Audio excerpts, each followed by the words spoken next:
মাছ ভাজার তেলে জিরা শুকনো লঙ্কা ফোড়ন দিয়ে দেবো।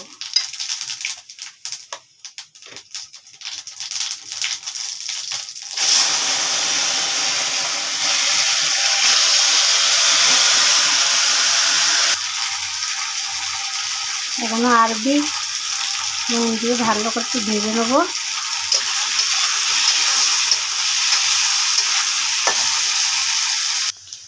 আরগুলো ভাজা হয়ে গেছে সুন্দর করে।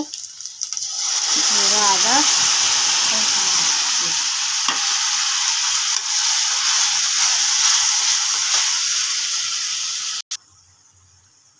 হলদি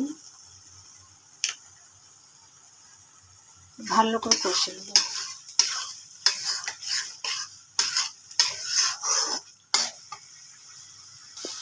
ভালো করে কষানো হয়ে গেছে, আর পানি দিয়ে দেবো।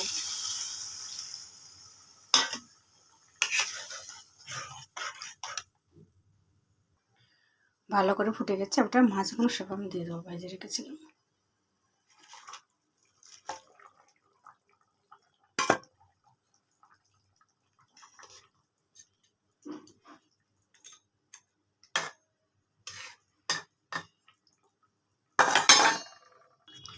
দু থেকে 3 মিনিট ঢেকে রেখেছিলাম আমি ঢাকা দিয়ে, হয়ে গেছে।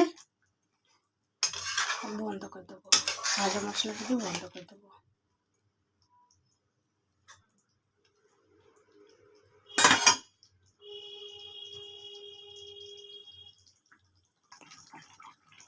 উপর থেকে ভাজা মশলা দেবো, ভাজা মশলা দেওয়ার পর বন্ধ করে দেবো। হয়ে গেছে।